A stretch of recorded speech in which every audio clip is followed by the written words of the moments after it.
This is the fascinating Greek island of Lemnos.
Yassas, Kalimera, good morning. How's it going?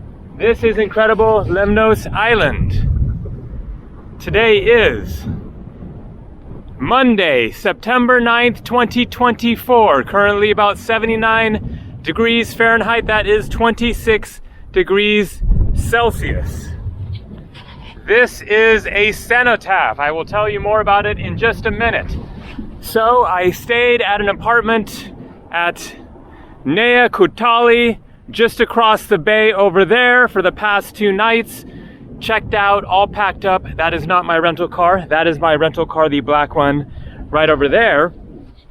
And today is my last day on the island of Lemnos. I've been here for 4 days. It's been really incredible, but there is much more to see. And so today is going to be a very packed day of exploring, visiting some of the most interesting things to see on the island. So let's get down here safely, hopefully. And so I'm staying in Marina, the main town on the island, tonight, and then catching a ferry tomorrow to Kavala. After that, we'll see. Very likely Thassos, but the plans are not completely determined yet. Okay, so let's learn just a little bit more about this strange structure.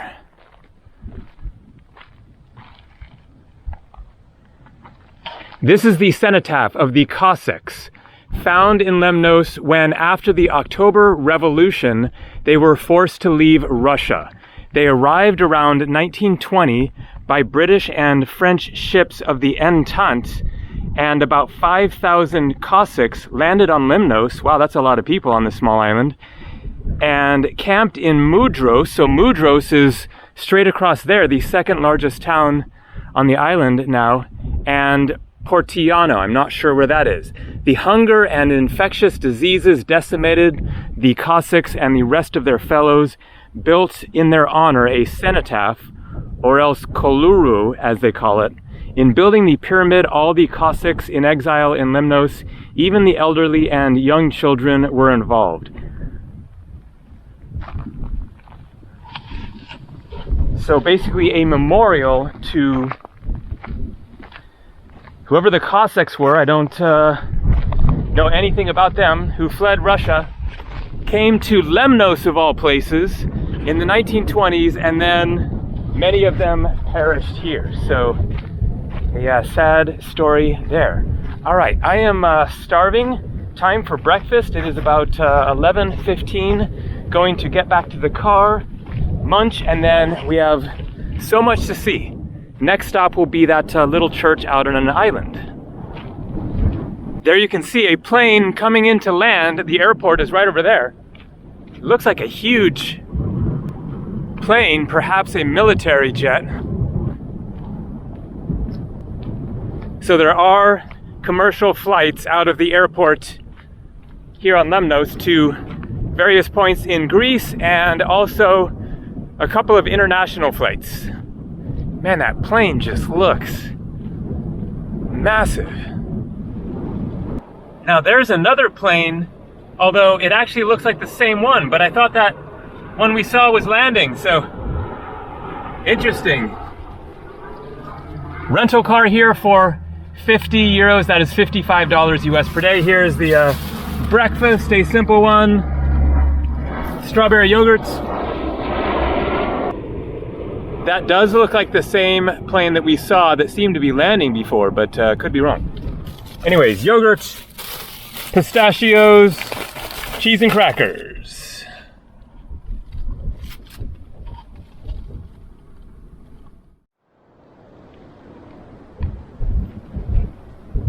And let's walk over to the church.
So I started the video there and then drove about 40 minutes to Hephaestia archaeological site.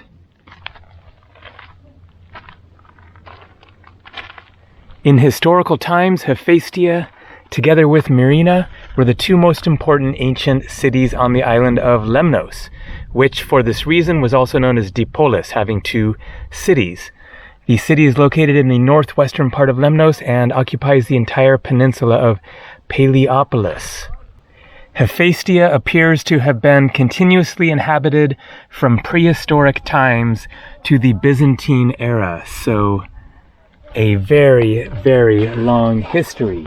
In my last video, then I showed another archaeological site, which was first established in around 3,500 BC, so more than 5,000 years ago. So here you have a cross, so I'm guessing that this is from the Byzantine times. I'm wondering if this is upside down, so that it is a more normal cross as we know them, with the cross beam being a little bit higher. So here is some more specific information. Hephaestia is more recent than the other one that I went to yesterday. The ancient city of Hephaestia, inhabited uninterruptedly from the late Bronze Age, so 1600 to 1100 BC, to the early Byzantine times, 7th century AD.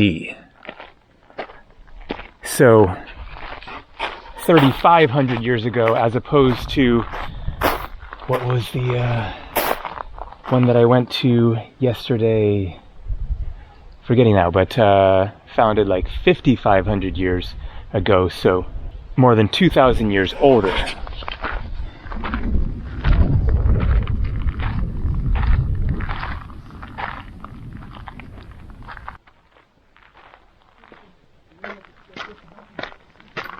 And so you have a classic theater.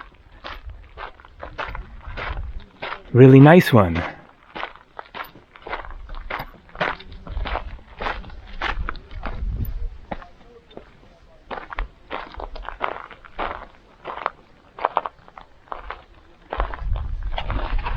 So these ancient cities here Polyachny was the one that I went to yesterday. That was 5,500 years old. Now, what I'm not clear about yet is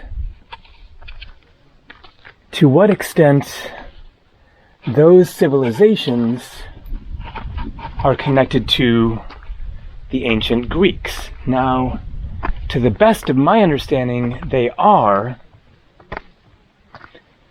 but I'm not sure if there were, various different cultures and peoples, distinctions within the ancient peoples of this region, or if there was some similarity as far as the language and the culture and the gods. I am under the impression that the people who lived here and in Polyachny just kind of continued, and then those people became the ancient Greeks as we know them from, the first millennium BC, going back to like 700 or so BC is kind of when we get more of the idea of the Greek people and their language. Okay, so the archaic sanctuary beneath the ancient theater Koilon. Building vestiges of the archaic era are preserved under the Koilon, semicircular auditorium, on the slopes of the hill, outside the perimeter wall of the epitheatron. And beneath the Hellenistic, so there you go, Hellenistic, as I was, speculating there, Hellenistic means Greek, stage building, which, together with numerous types of votive offerings, reconstruct through the study of their architectural form a majestic sacred complex whose peak is placed from the middle of the 7th to the end of the 6th century BC. So I just mentioned, 700 BC being kind of a,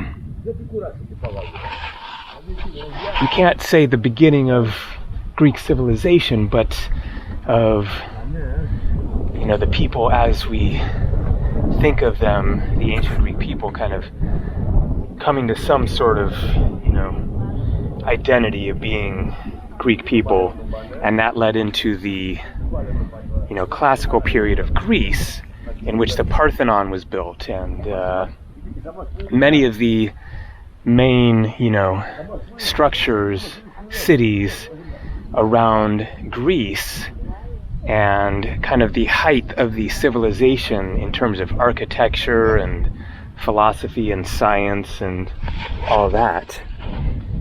And so I think it would be safe to say that they were kind of more primitive people before that, although, here you have this, but this, according to here, is from around the 6th, 7th century. And so perhaps prior to that, they didn't tend to have these larger amphitheaters and larger buildings in general.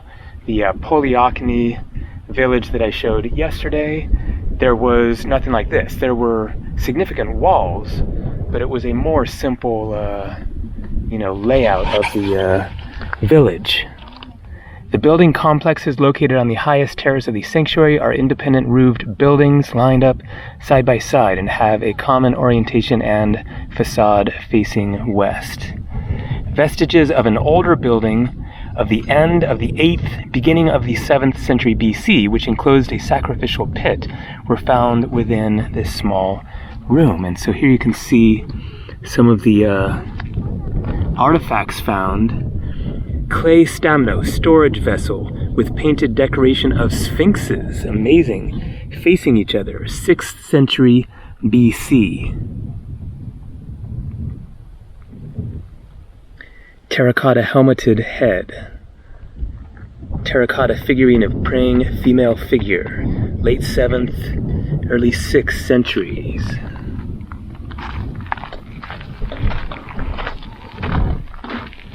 Okay, so I'm not sure what else there is to see here, but open gate.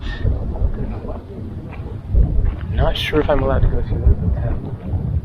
It's open. So if people want to comment about that subject of, like, when do you call them Greeks or Hellenes? At what point? Were the people who founded Polyakni 5,500 years ago, would you refer to them as Greeks? Was their language somehow similar, related to ancient Greek, which is of course related to modern Greek? Okay, it appears that there isn't really much out this way, but I'm seeing some more of the ancient ruins there, and something over there that looks a little more substantial. Well, let's just go for a walk and see if this leads over there. So, just to give an example of this distinction that I am referring to, ancient Egypt. So, the people of modern day Egypt who live in Cairo and around the pyramids, you can't say that they are, for the most part, direct descendants of the ancient Egyptian people, the people of the pharaohs, etc., who built the pyramids and the tombs in the Valley of the Kings and all these ancient temples, the Philae temple, the hieroglyphs, etc. They speak Arabic in Egypt. So the Arabs, after Muhammad, in the 7th century, started migrating out of the Arabian Peninsula and spread just all over the place. That is why you have the Muslim religion in Morocco. They speak Arabic there as well. In Turkey, they don't speak Arabic, but Muslim. And then as far east as Indonesia and Malaysia, and throughout much of India is Muslim. Again, they don't speak Arabic there, different languages, but the spread of Islam and the Arabic language went far and wide, and so they were conquering people. The Arabs weren't just sort of wandering into other cultures and then sort of merging with them. They were conquerors.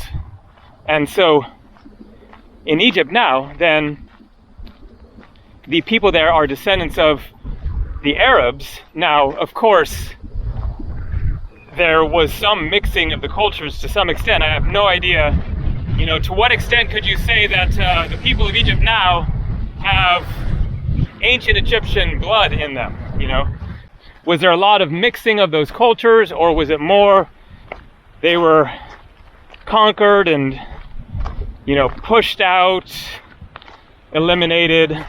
I don't know that history at all, but I am quite certain that the people of modern day Egypt now are to a great extent descendants of the Arabs and not of the ancient Egyptians. So you have this break in the cultures. So you can't just trace back people in modern day Egypt and then their lineage will go back to the pharaohs who spoke ancient Egyptian and who wrote the hieroglyphs on the temple walls, etc.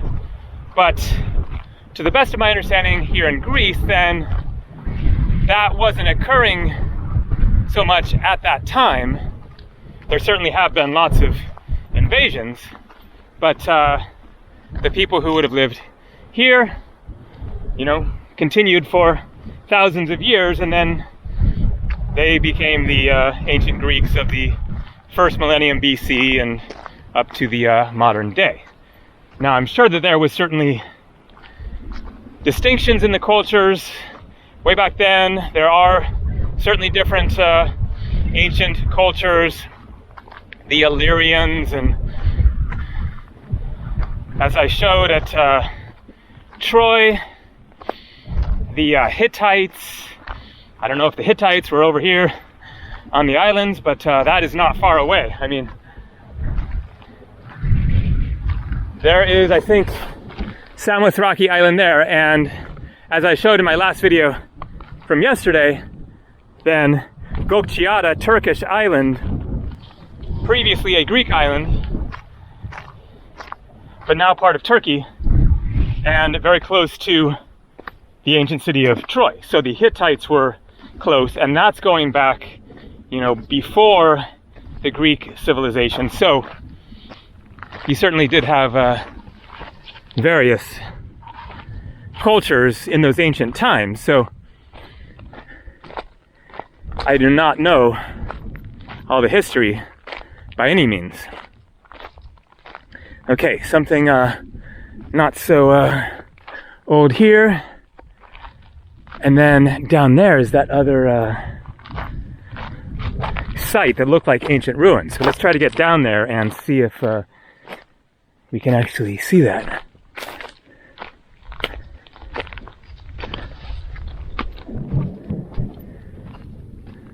Hey guys, just passing through. Hello.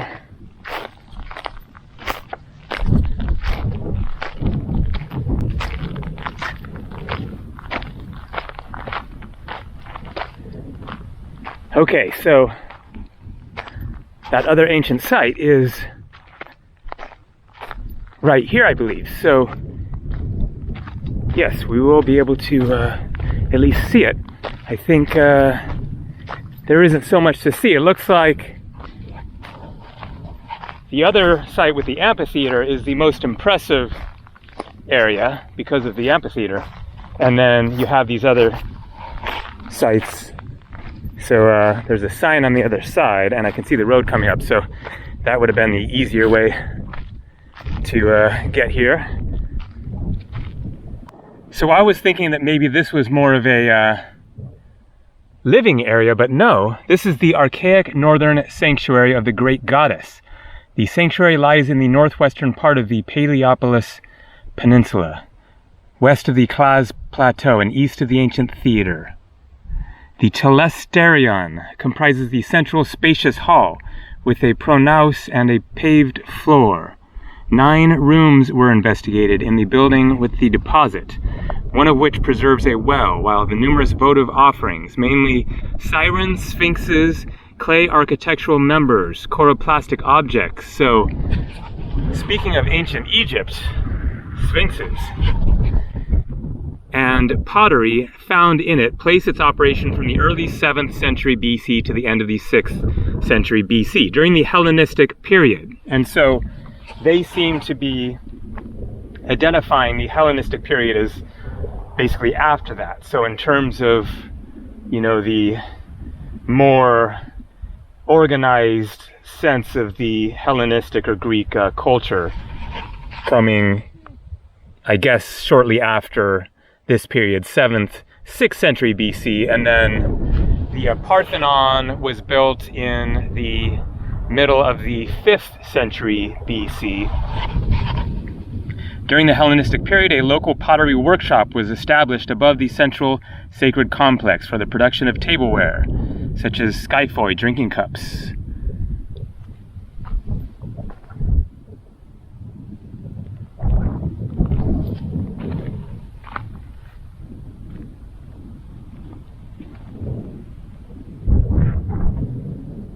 So there doesn't seem to be a sign giving information about this one.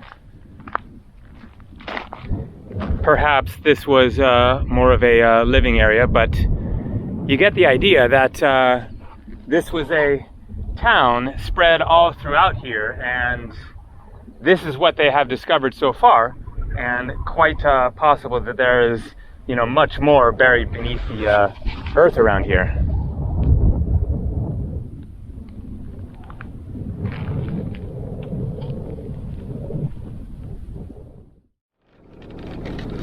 Interesting driving out here.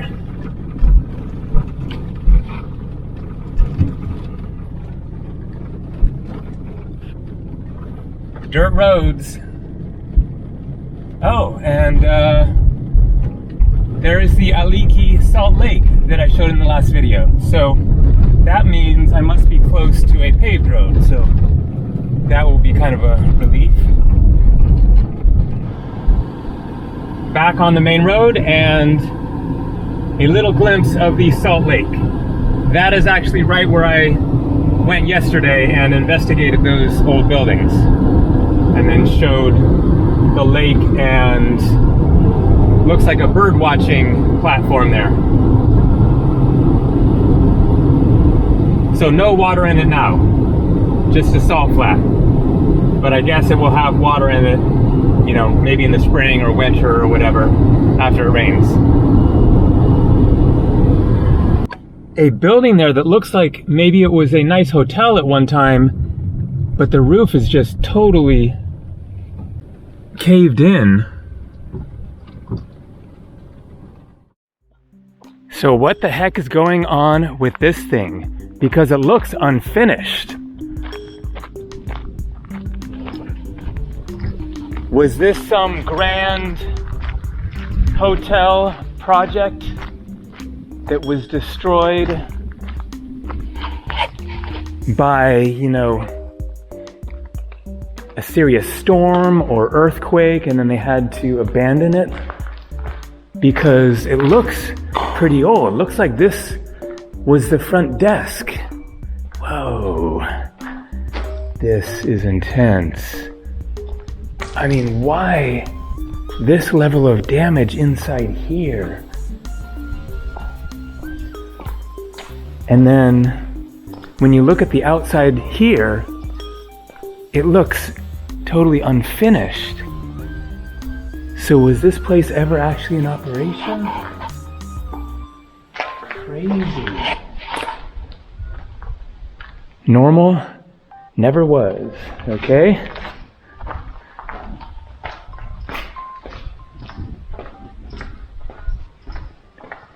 Man, this is one of the coolest abandoned buildings that I've been inside. Look at this. The destruction is just unreal. I mean, it looks like it was damaged by a hurricane. There's something called a Mediterranean hurricane. But up here in the North Aegean, it certainly is looking that way. Or an earthquake. Gotta be one or the other. Not seeing evidence of a fire.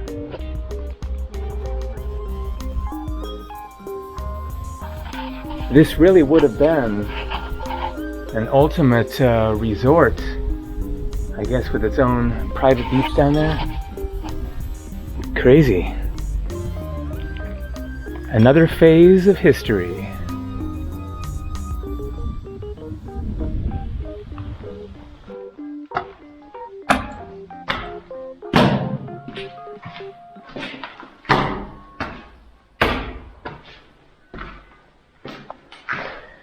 Well, if anyone has any idea of the story behind this place, I'm very, very curious.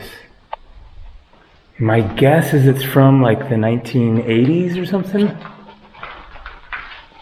Elevators, 3 elevators it looks like.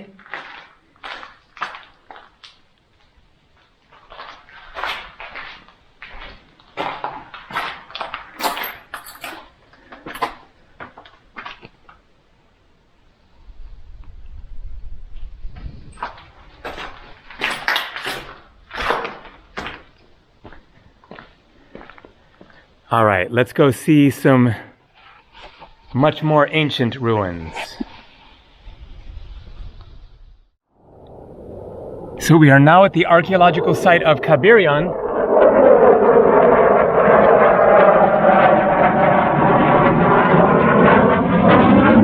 That is a very different plane from the big one that we were seeing before. And then also, there is the Philoctetes cave. I guess they're right next to each other. Archaeological site of Gabriel.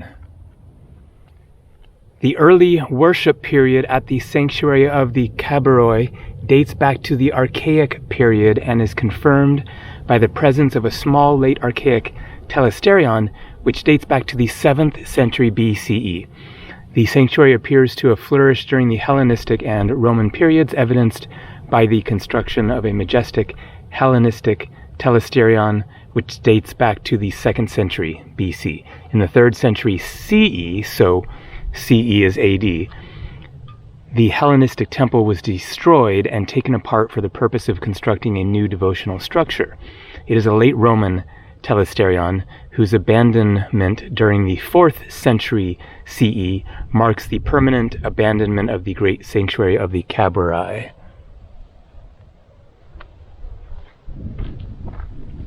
So all of these archaeological sites cost 3 euros. This one has a great location, right on the sea. The Hestiatoria dining rooms of the sanctuary of the Cabaroi. A stone votive platform offering of a prominent Mythymnian from Lesvos was built at the end of the 4th century BC. A large number of pottery for food preparation and storage dated to the Hellenistic and Roman times of 2nd, early 3rd century AD, as well as remains of bones and shells. The Hellenistic telesterion in use end of 3rd century BC to 2nd century AD.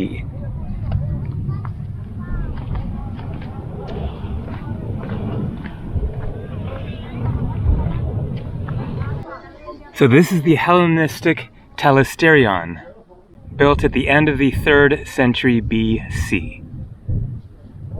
Divided into 3 naves by 2 colonnades of 4 Ionic columns each. The telesterion had a gable roof with Corinthian tiles.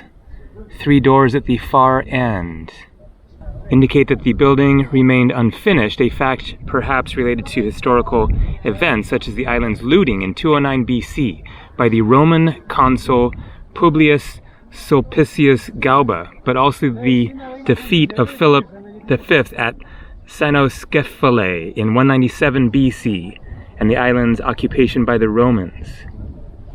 So, I think there is a tendency for people to think that Julius Caesar was kind of the beginning of the Roman Empire, but he was alive in the 1st century BC. I think that he died around like 30 BC, assassinated of course.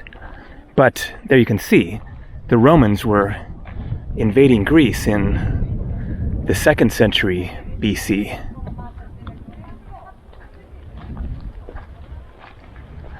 And so there was just a different political structure prior to Julius Caesar and the height of the Roman Empire as it expanded.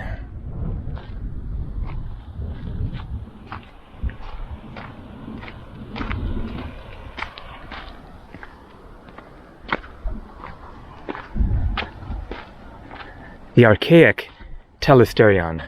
Vestiges of the oldest telesterion of the sanctuary, probably built in the 7th century BC, were discovered in the foundations of the late Roman telesterion.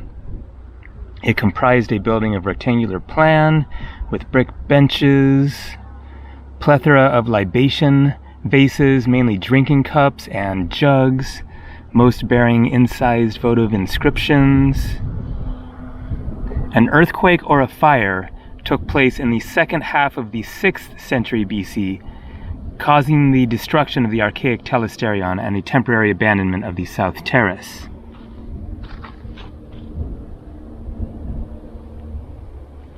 The late Roman telesterion, so that was built on top of the archaic Greek telesterion. The so-called Basilica, 3rd century AD, lies on the south terrace. It is founded on the top of the late archaic telesterion. The late Roman telesterion consists of a central hall, divided by 2 rows of 5 columns. The destruction of the late Roman telesterion at the end of the 3rd, beginning of the 4th century AD also marked the end of the cult of the Gabriel on Lemnos. So, as I understand it, then the telesterion is a, altar, a worshipping site.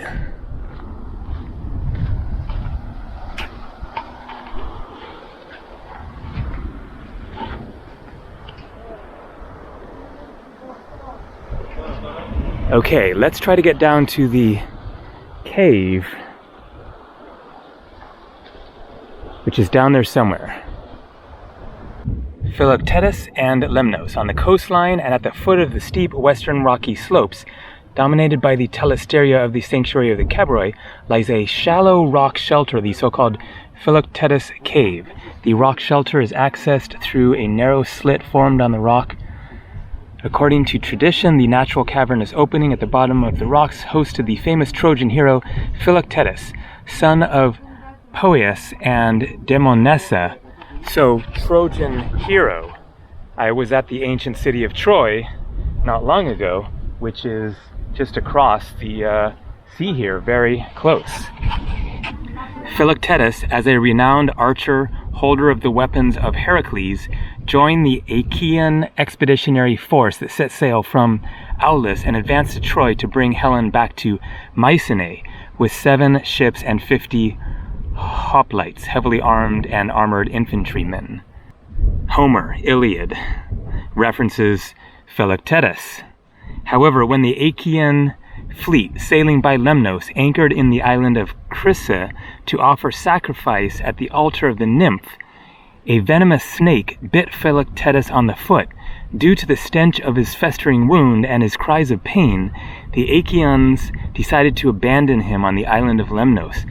Philoctetes managed to survive, healing his wound with the far-famed, for its curative properties, Lemnian earth. 10 years later, Neoptolemus and Odysseus transferred Philoctetes to Troy to fulfill Helenos' prophecy, according to which the Aegeans would be victorious in the Trojan War only if they used the weapons of Heracles. Philoctetes' adventure served as a source of inspiration for a plethora of literary works, lyric and dramatic poetry, of which, however, only Sophocles' eponymous tragedy survived intact from 409 BC. Oh my god, what a story! Connected to the Trojan War and Homer. He lived here for 10 years while the Trojan War waged, as the Greeks were attempting to invade, sack the city of Troy in order to retrieve Helen, the wife of the king. What a trip to come full circle in that way, having been at Troy just a little over a week ago, and then make this connection of just this slit in the rock where one of the heroes was bit by a snake and almost died, but survived, and then had to be brought to Troy in order to fulfill the prophecy so that they could win, and then they won. Wild. Crazy natural designs on these rocks. So I guess this is the cave back in there.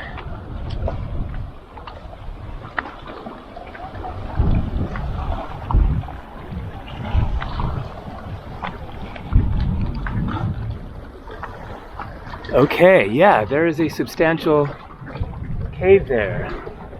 Oh man, that would be so nice to swim inside there. I have my swim trunks in the car.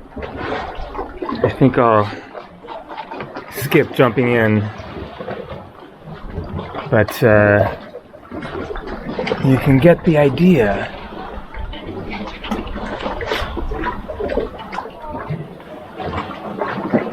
That water looks so crystal clear.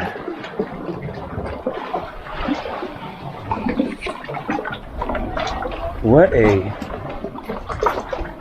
crazy story about this cave. I hadn't known any of that until I read that sign there.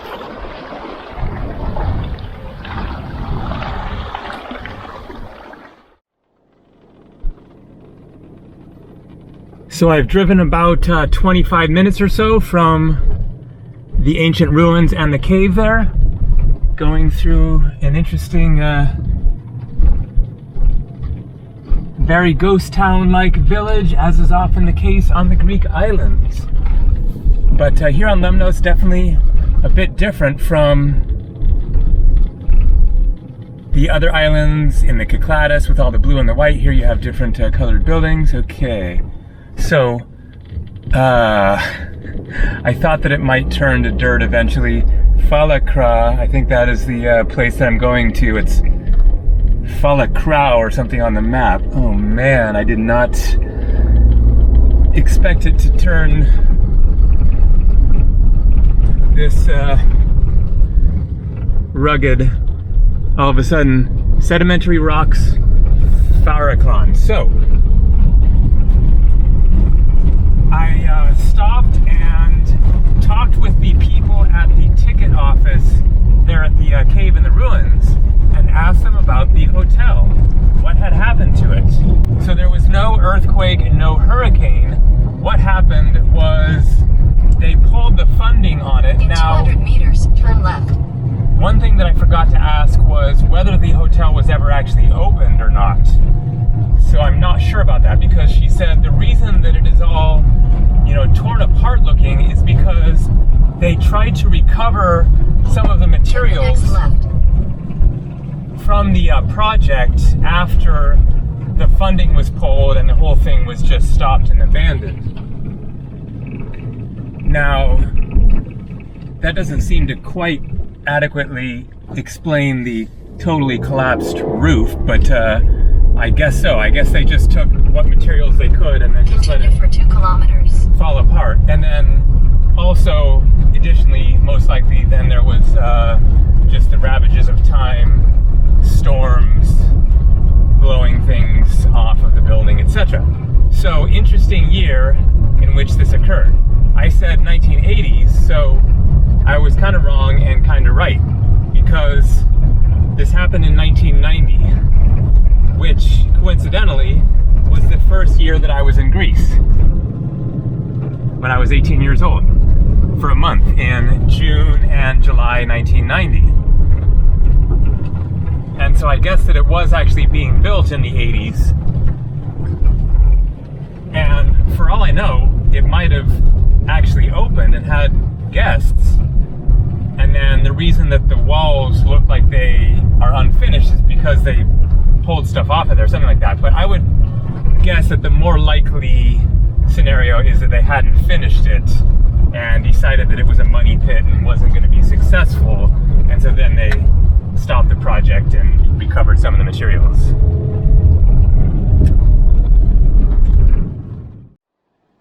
So again, a quick recap of what we have seen today. Started right there. Drove like this over here to the ancient ruins there, and then over here to the other ancient ruins and the Philoctetes cave, and then drove back. Actually, there's a road across like that, and then up here to the Fariklo-spheroidal weathering.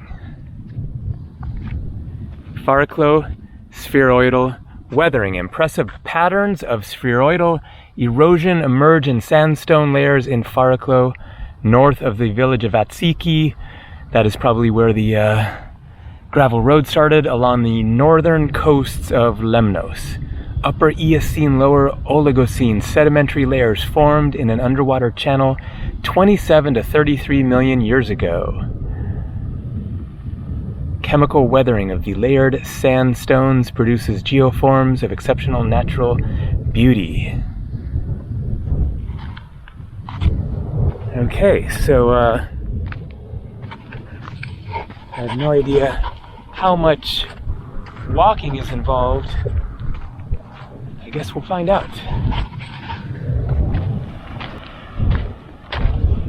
Looks like this is what it is referring to.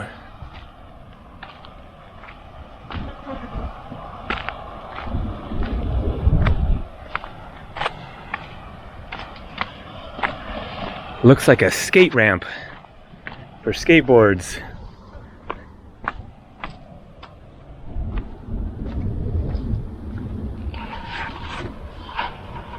Okay, there was no sign saying don't walk into it, but feet will erode it. Maybe you aren't supposed to, so let's just look at it from up here. Stay on the trail. Nice little beach there.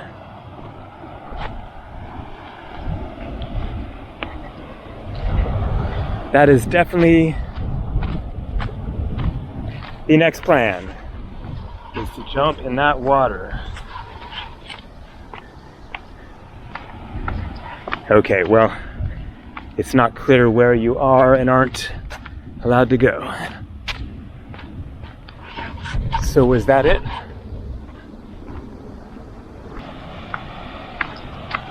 I guess so.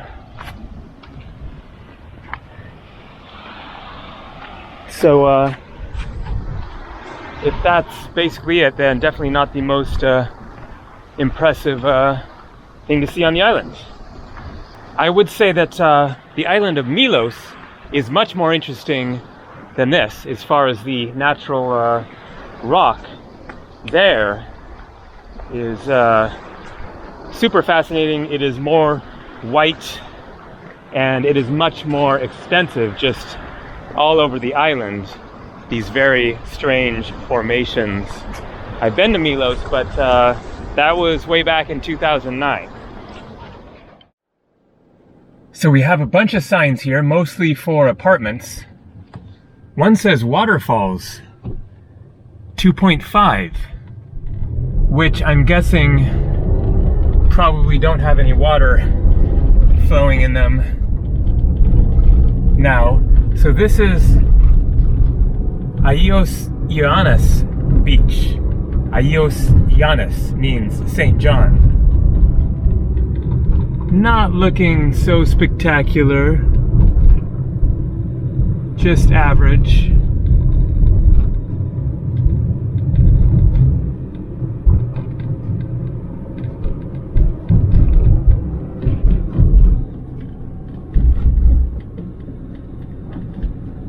Maybe it's a little bit nicer down at this other end. I can see more people down there. Cute little town of sorts.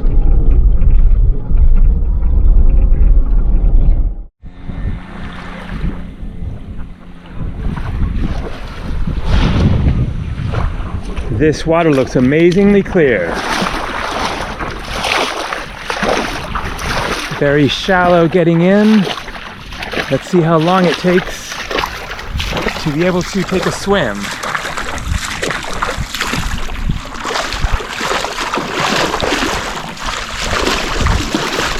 This beach is great because it is totally sandy, no rocks. Many of the beaches on the Greek islands are rocky, pebbles, mixed sand and pebbles. Here, it's just all nice soft sand.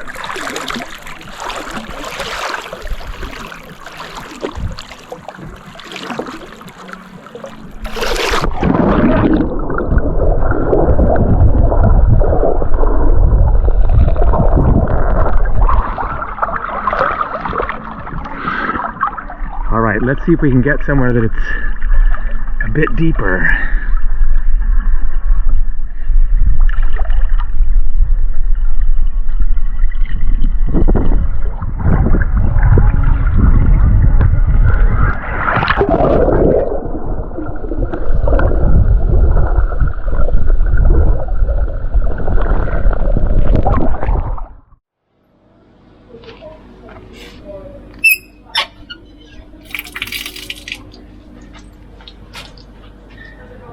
Arabic writing, or rather, probably Turkish in the Arabic script. I am back in Marina, the largest town on the island.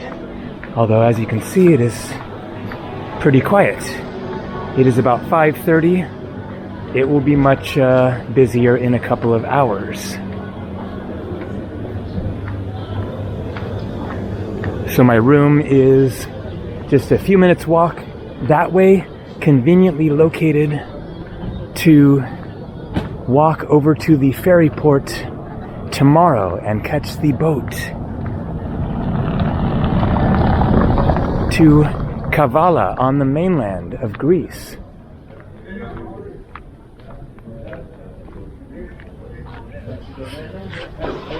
Very nice main town here.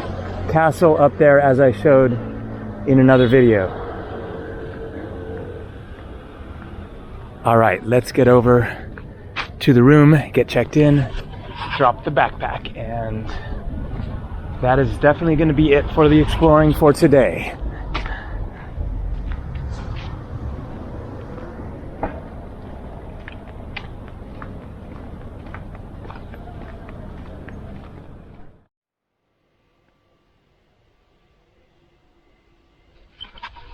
And I am in, and very glad to be here. What a day that was. So 59 euros, $65 US per day.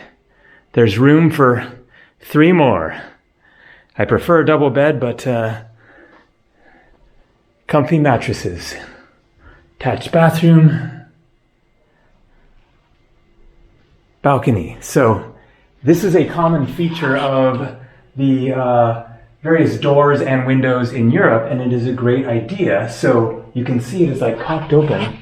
And so for safety, and also just so you don't have the door swinging all the way wide open, if you just want some, general air coming through, it's like that.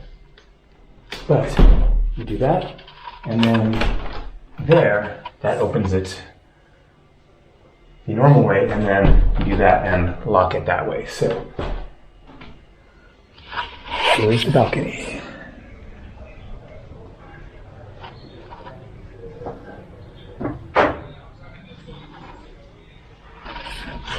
All right, that was definitely an ultimate day of exploring a Greek island today. I am wiped out, gonna relax here and then head out, find some dinner. Have a good one. See ya.